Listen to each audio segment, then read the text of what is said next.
பிரியமான அன்பு சகோதர சகோதரிகளே, ஆண்டவராக இயேசு கிறிஸ்து நாமத்தால் இந்த அதிகாலையிலே உங்களை சந்திக்கும்படி கர்த்தரை தட்டி எழுப்பப்பட்ட வார்த்தைகள் கேளுங்க. கர்த்தர் அளவில்லாமல் உங்களை ஆசீர்வதித்து பெருக செய்வாராக. வேதத்தில் யோவான் 12ஆம் அதிகாரம் 26 எனக்கு ஒரு ஊழியம் செய்தால் பிதாவானவர் கனப்படுத்துவார். அவருக்காக தான் ஊழியம் செய்கிறோம், அதில் ஒரு தவறும் கிடையாது.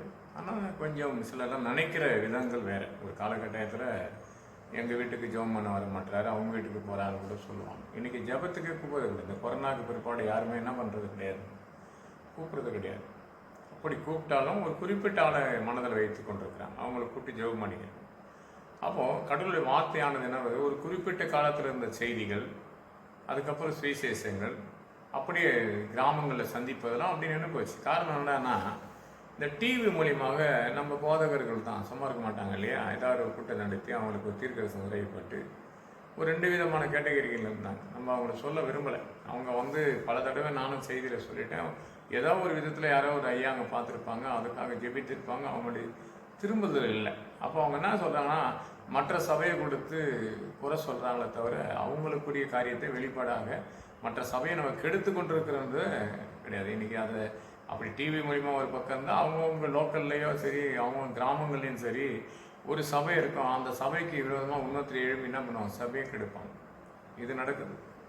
அப்போ எனக்கு ஒரு ஊழியை தான் உனக்கு கனப்படுத்துவார்னா, அந்த ஊழியத்தை நம்ம செய்யறதுக்கு வேண்டிய வேலை இருக்குது தெரியுமா, அது மனுஷனுக்கு என்று செய்யாத இருக்கும்.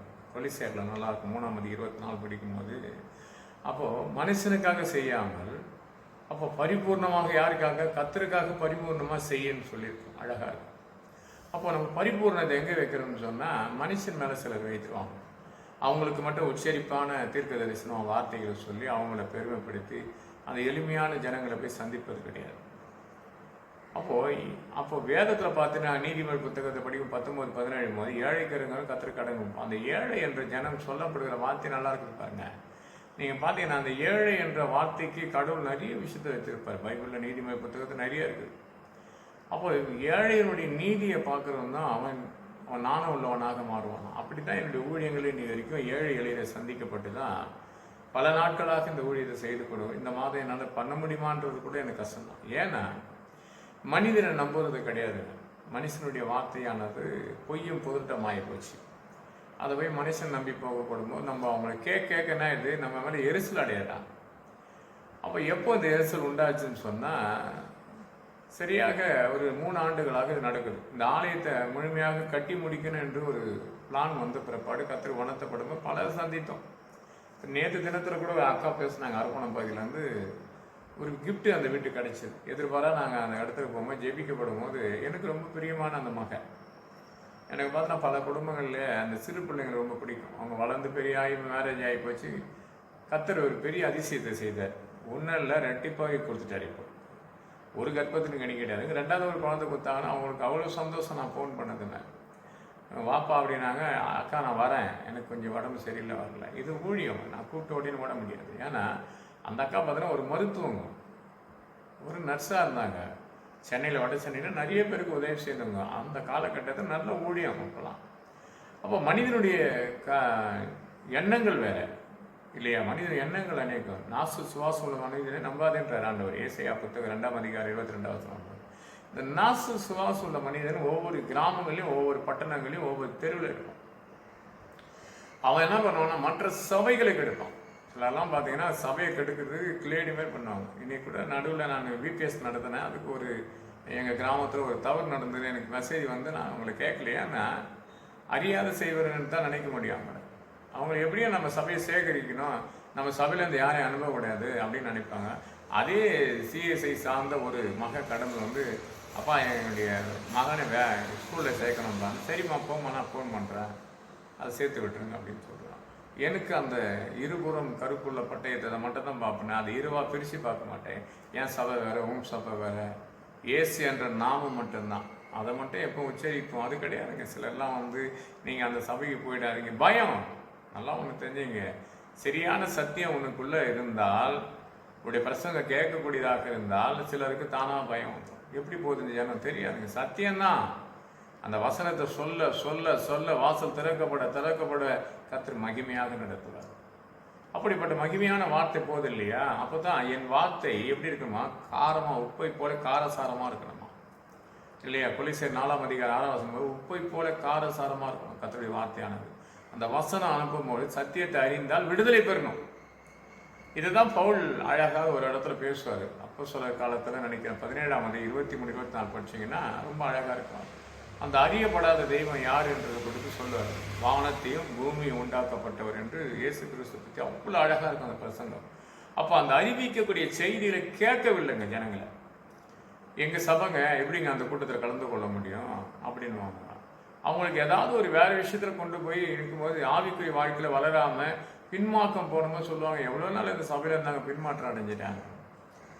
இன்னொரு சபை எப்படி கலைக்கிறாங்கன்னு சொன்னால், மற்ற ஒரு போதகர் உள்ள போந்து மற்ற சபையை தீர்க்க தரிசனம் உரையப்படுவார். நிறைய இடங்களில் பார்க்கலாம். அந்த உரையப்படுகிற தீர்க்க தரிசனம் பார்த்தீங்கன்னா நிறைய விஷயத்தை பார்க்கலாம். தீர்க்க தரிசனம் இல்லைன்னு சொல்ல, தீர்க்க தரிசனம் கண்டிப்பாக வேணும். அந்த தீர்க்க தரிசனம்லாம் ஜனங்கள் என்ன பண்ண மாட்டாங்க. நீதிமொழி புத்தகத்தில் இருக்கும் கொலை நிறைய வசனங்கள் உள்ள. ஆனால் அந்த தீர்க்க தரிசனம் பணத்துக்காக குறி சொல்றதாக இருக்கக்கூடாது. இன்னைக்கு நிறைய விஷயங்கள் அப்படி போய் இன்னைக்கு ஜனங்க செதறி போச்சுங்க. ஒரு பக்கம் டிவி மூலியமாக பார்க்குற செய்தி தீர்க்க தரிசனம் உரையப்படுகிற வார்த்தை, ஒரு பக்கத்தில் செல்போன் மூலிமா என்ன போல செய்திகள் மூலியமாக எங்கள் சபைக்கு வாங்க, இன்றைக்கும் உங்களுக்கு விடுதலைன்னு சொல்லி. எங்கள் சபையில் கூட அப்படி ஒரு குழப்பம் வந்துச்சுன்னு சொல்லி எனக்கு வெளிப்பட்டது. நான் ஒரு 3 மாதத்துக்கு முன்னாடி இருந்தே சொல்லின்னு வரேன். ஆனால் 80% அவங்க சபையை விட்டு போகிற நிற்கிறதுக்குரிய எண்ணங்கள் வந்து எதுக்காக தடை பண்ணி வச்சுருக்கான்றது எனக்கு தெரியாது. எனக்கு அதை கொடுத்து ஓடிட்டாங்களே இல்லையோ அவங்க நின்றுட்டாங்களேன்னு வருத்தப்படுறதும் கிடையாது. ஏன்னா நீ எங்கே போய் வேறு சத்தியம் தான் கேட்க போகிற, வேறு மாற்றிக்கிறது சொல்ல போகிறாங்களா? அப்படி எண்ணங்களை வருது. ஒரு சிலர் செல்வாங்க தெரியுமா, நீங்கள் எங்கள் சபைக்கு வாங்க, உங்களை அப்படியே மிராக்கிள் நடக்குது. அம்பத்தூரில் ஒரு சபை இருக்குது. அவர் ஏற்கனவே சென்னையில் இருந்து வர்றார். அதை நானும் எங்கள் மனைவியும் ட்ரெயினில் அவங்க கீழே உட்காந்துங்க. இப்போ அவங்க கால் வலி இருக்குதுன்னு கீழே உட்காந்துங்க, சீட்டில் உட்கார மாட்டாங்க. இவங்களால் நான் கூட உட்காந்து நான் பாட்டும் உட்காந்துருந்தேன், பயில் படிச்சிருந்தேன். அப்புறம் தூக்கம் வந்துச்சு, சாஞ்சிட்டேன். ஒருத்தர் வந்து உட்காந்துருக்கும்போது என்னம்மா எந்த ஊருமா? நான் சென்னை தான். அவங்களுக்கு ஒன்றும் தெரியாது. பாட்டு பேசியிருந்தாங்க. நீங்கள் அம்பத்தூர் பக்கத்துலம்மா அங்கே இருக்காரு, சென்னையிலேருந்து வந்தார், போனால் உங்கள் காரியெல்லாம் சூப்பராக உங்களுக்கு கொடுத்து கடவுளை எனக்கு உணர்த்தினாரு, அதான் சொல்கிறேன். நான் அப்படியே பார்த்துருந்தேன். அந்த சபையில் வந்து பாட்டு பாடுவார். உங்கள் ஊழியமே நான் ஏன் கலங்கணும்னு சொல்லி ஒரு பாட்டு பாடுவார். எங்கள் சபையில் இருந்து தான் அங்கே இருக்கிறார். அவர் குடும்பத்தோடு அங்கே வந்துட்டார். அப்புறம் அவர் பேர் அந்த நேரம் ஞாபகம் வந்துச்சு, சொல்லிட்டேன். அவர் என்னையே பார்க்குறாரு. போய் அவர்கிட்ட சொல்லுங்கள் ஞானசேகர்னு சொல்லுங்கள், வேறு வண்ணியவன். அப்படியே ஏந்து ஸ்டெப்பாக ஏந்து போயிட்டார். இது வந்து எப்படின்னா மற்ற சபைகளுக்கு எடுக்கணும். அவர் சென்னையில் இருக்கும்போது தெரியும். அப்போ ஐநாவரம் பகுதியெல்லாம் அவருடைய சபை கடந்து வருவாங்க. எல்லா சபையும் தான். அதுக்கப்புறம் ஒரு இடத்த வாங்கி இந்த பக்கம் வந்து, ஆனால் அவங்க ட்ரெயினில் போகும்போது என்ன பண்ணுறாங்க, இந்த மாதிரி வேலையை பண்ணுவாங்க. ஒரு சிலர் வீடு போக வந்து என்ன பண்ணாங்க, வேறு ஒரு குரூப் இருக்குது. அவங்க வாங்கலாம், ஏசப்பா அவங்களுக்காக இதை பண்ணுவோம் அது பண்ணு ஏதாவது சொல்லி. ஆனால் என்ன பண்ணுவார் என்று சொல்கிறது கிடையாதுங்க. எதை நிமித்தமாக விடுதலை பெறுன்னு தெரியாதுங்க. வானத்தையும் பூமியும் படைக்கப்பட்ட தேவனால் ஆசீர்வதிக்கப்படுகின்ற வார்த்தை உண்மையும் சத்தியமாக பேசுகிறார். அப்படி சில சத்திய வசனம் கடந்த செய்தியில் பார்த்தீங்கன்னா 31ஆம் செய்தியில் வந்து பொய்களை கொடுத்து ஒரு செய்தி எடுத்து, அந்த செய்திக்கு பிற்பாடு ஒரு சிலர் என்கிட்ட பேசியிருந்தவங்க கூட பேசலை. சில செய்திகள் சிலர் வந்து எதுக்காக பேசினான்னு எனக்கு புரியல. பேசிட்டு மனசில் பட்டது. இது நம்ம அவங்களுக்கு கேட்பேன், ஒரு விஷயத்த கேட்கலாம். தன் போதகர் சொன்னால் கேட்க முடியுமான்னு கேட்டால் கேட்க முடியாது. அவங்க சபை கடந்து போதகரை கேட்பாங்களாம், கேட்க முடியாது. அதான் உண்மை. இப்போ அந்த போதகர் வரான்னா பார்த்தீங்கன்னா அவங்க வரவேற்பே வேறு இருக்கும். அப்போ நம்ம என்ன பண்ணுறோம், 24 ஹவர்ஸும் கவலைப்படுறதில்லை. கார்பரேஷன் வண்டிக்கும் மருத்துவ வண்டிக்கெல்லாம் 2 இருக்குது. தனியார் மருத்துவமனை வண்டிக்கும் கார்பரேஷனில் ஒரு வண்டி ஓட்டுவாங்க இல்லையா, கவர்மெண்ட் இதுக்காக ஓட்டுவாங்க. அந்த வண்டி வந்துன்னா என்ன எந்துக்கிறேன், யார் ஹாஸ்பிட்டலில் என்ன ஆகும், அது இலவசமாக ஒரு வண்டி. அதுக்கு அவர் ரயில்வே இருக்காது. அதே ஒரு பெரிய மருத்துவமனையிலேருந்து ஒரு வண்டி வந்துடான்னா இன்னும் தெரியலையே அப்படின்வாங்க. அப்படி தாங்க ஆச்சு நீங்கள் ஊழியமே. இந்த கார்பரேஷன் வண்டி தான். நான் என்னை பொறுத்த வரைக்கும் கார்பரேஷன் போல் யார் எமர்ஜென்சியில் கேட்டாலும் போய் ஓடிப்போம். 108 போல் ஓடி போய் அவங்களுக்கு தேவையை சந்தித்து அவங்களை கொண்டு வந்து நிலைநிறுத்தி அவங்கள சீர்படுத்தி சிறப்படுத்தி பலப்படுத்தி நிற்கிற வைக்கும், அவங்களோட இருந்து அவங்க பகிர்ந்து கொள்ளக்கூடிய உதவி வர வைக்க நான் காத்து கொண்டு இருப்போம். ஆனால் தனியார் மருத்துவமனையில் இந்த வாகனம் எப்போ வரும் தெரியுமா, தன்னுடைய பணம் கையில் இருந்தால் தான் நமக்கு ஒரு மரியாதை இருக்குன்றதை அறிவிக்கக்கூடியதாக இருக்குது. இதுதான் ஊழியம். அப்போது கடவுளத்தில் வேலை செய்ய நம்ம வருமானா உப்பை போல காரசாரமாக ஒன்று சத்தியம் இருக்குதுன்னு கேட்டால் கிடையாதுங்க. குறை சொல்லக்கூடிய கூட்டுங்க. அப்போ மறுதளித்து போகிற பேதரை போல் தான் நிறைய பேர் இன்றைக்கி மறுதளித்தாங்க. சத்தியம் எப்படி போகுது? நல்ல பேதரை தரும் யோவான் புத்தகம் 1ஆம் அதிகாரம் 29வது வசனம், இதோ தேவாட்டுக்குட்டியை வராரு என்று யோவான் சொல்லி கொடுப்பார். அந்த வார்த்தை கேட்டவன் அதுபடி நடந்து வேணாம். கடைசி நேரத்தில் சொல்கிறான், இல்லைங்க நான் மறுதளிக்க மாட்டேன். சேவலுக்கு 3 வாட்டியும் நீ மறுதளிப்பண்ணா அதே மாட்டி மறுதளித்து மன கசந்து அழுது அவன் என்ன பண்ணுறான், அப்புறம் மனம் திரும்புவான். எனக்கு எத்தனை பேர் மறுதளிப்பாங்க, எத்தனை பேர் நம்மளை பற்றி குறை சொல்லுவான்.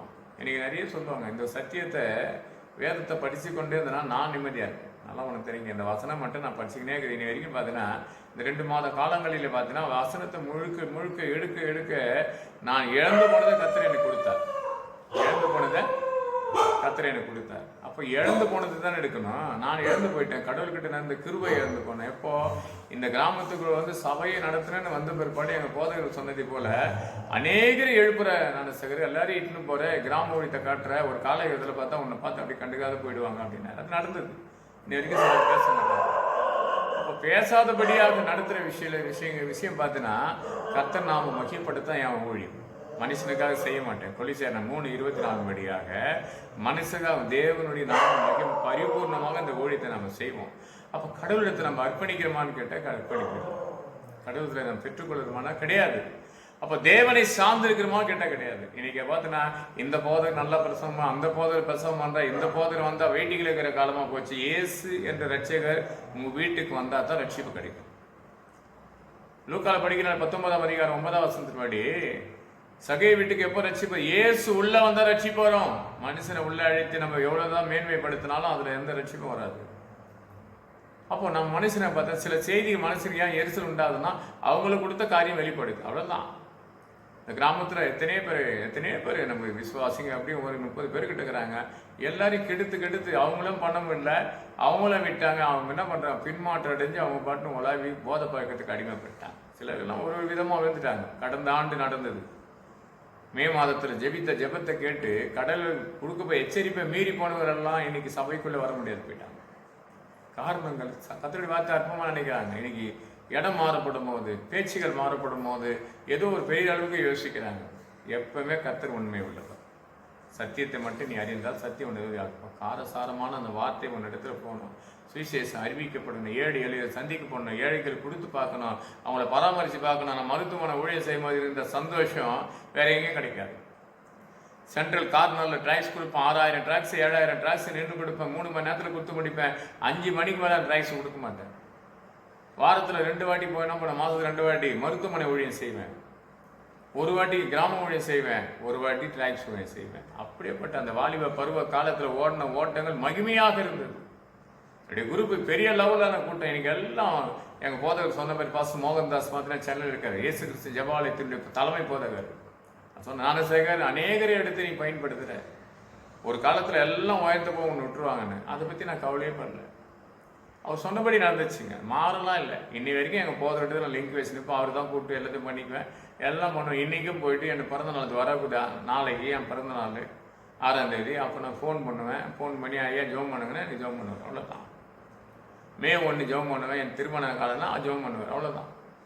அதுக்காக எங்கள் போதகர் என்னை விடலையே. அவர் இன்றைக்கும் போனால் கூட இப்போ நடுவில் இஸ்ரேவேல் தம்பியாக இருந்துட்டான். அவன் ஊழியத்துக்கு அடைக்கப்பட்டு 25 வருஷம் நல்லா ஊழிச்சிருந்தான். அவனை பார்த்து நான் குடிப்பழக்கத்தில் இருக்கும்போது என் காணிக்கை பணத்தை வாங்கி குடிச்சிட்டு அடுத்த மாதமே தேவன் ரட்சிப்பில் கொண்டு வந்து உயர்த்தி ஊழியமே பெரிதளவுக்கு செய்தான் மறித்து போயிட்டான். அவன் கூட சொன்னான் ஒரு விஷயத்த. ஆனால் உன்னை பற்றி தப்பாக பேசுகிறாங்கன்னா வளர்ச்சி அடைஞ்ச பிற்பாடு இதை எப்பயோ போதகர் சொன்னார் அந்த விஷயத்த நம்ம போதகர். ஆனால் ஆண்டவராக இயேசுக்கு சொல்லப்பட்ட காரியத்தை கொடுத்து எல்லாரையும் யாரை கொண்டு நம்மளோட பேசி கொண்டிருப்பார். நம்மளை தப்பாக யோசிக்க கூடாது. யாருன்னா நம்மளை பேசுகிறாங்கன்னு சொல்லுவோம். இவங்ககிட்ட இந்த வீக்னஸுக்கு தான் இவங்களை விட்டு விலகுது நல்லது என்று ஒதுங்கிட்டால் கர்த்தர் நம்மளை மேலே மேலே ஆசீர்வதிப்பார். எனக்கு கூட ஒரு கஷ்டம், ஒரு நெருக்கடிக்கு ஒரு ஏழைகளுக்கு உதவி செய்ய ஒருத்தர் கேட்டோம், அவங்க கொடுத்தாங்க. அது பாதி போனால் கடந்த ஆண்டு மே மாதத்துக்கு கொடுத்தோம். இந்த ஆண்டு கூட கேட்குற 1 வருஷம் ஆச்சப்பா கொடுக்க வேண்டிய குத்துருவம் இல்லை. இப்போ நான் வாங்க இடத்துல கொடுக்கணுமேனு அதை கொடுக்குற வைக்கத்தான். எந்த சபையாக இருக்கு, நீ சிஎஸ்ஐஆர், ஆர்சிஆர், இசிஆர், இண்டிபெண்ட் சர்ச்சார், அவங்க போதகரை கூப்பிட்டு வச்சு நீங்கள் அழைத்து பாருங்கள், ஜெபித்து பாருங்கள், நீங்கள் நல்லா இருப்பீங்க. இல்லை எனக்கு வயசு அதில்ல, ஏன் நான் அந்த வார்த்தை ஏன் வந்து நான் உங்களுக்கு கேட்பீங்க நினைப்பீங்க, ஏன் அப்படி சொல்கிறேன்னு சொன்னால், நீங்கள் தீமையானதை வரப்படும் போது இந்த மகிழ்ச்சி ஜெபை விட்டு போதகரை கூப்பிடுறீங்க. ஆனால் நன்மையாவது வரும்போது என்ன பண்ணுறீங்க, உங்களுடைய சபை கடந்து போய் வேலை செய்கிறீங்க. யோசிக்கணும் இல்லையா?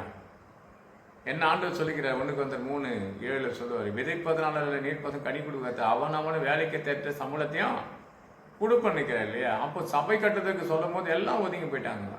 ஆனால் அவங்க சபைகள் கட்டுறதுக்காக அந்த அதுக்கு வேண்டிய வேலையை போய் இறங்கி வேலை செய்கிறாங்க. அப்போ அது நமக்கு தெரியிருக்கிறாங்க ஒருத்தர்.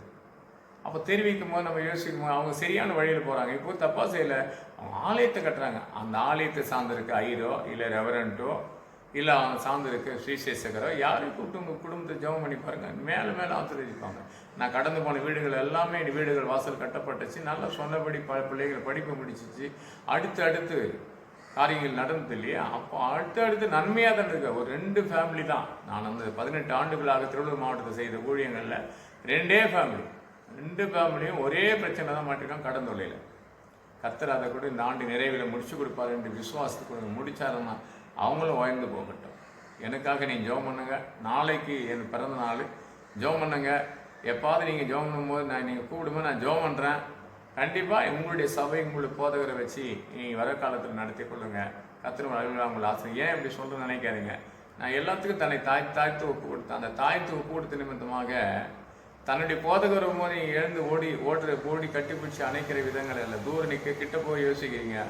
ஆனால் இந்த போதகர் என்ன பண்ணுறேன், எந்த வாரம் 24 hours கார்பரேஷன் வண்டி மாதிரி வர்றதுனால அது உங்களுக்கு அற்பமாக நினைந்துச்சு. அதனால் இப்படி சொல்கிறேன்னு நினைக்காதீங்க. இது நிறைய பேர் வாழ்க்கையில் இது நடந்துச்சு. நிறைய பேர் பேசப்பட்ட வார்த்தை நடந்துச்சு. ஒரு பக்கம் அறியாத ஜனங்கள் பேசப்பட்ட கூட தெரியாதுங்க. அறிஞ்ச ஜனம் பேசுகிற வார்த்தைகள் தவறு. கர்த்தர் உங்களை மேலே ஆசீர்வதிப்பார். எனக்காக நீ ஜெபம் பண்ண கர்த்தர் அலுவலாம் ஆசீர்வதிப்பார். ஜெபம் பண்ணலாம். என் அன்பால் நேசிக்க நல்ல பிதாவே கிருபைக்காக ஸ்தோத்திரிக்கிறோம், நல்லவைக்காக துதிக்கிறோம், சகலத்தை பொறுப்படுத்தி வைநடும் பெரிய சொல்கிறார். ஆமென்.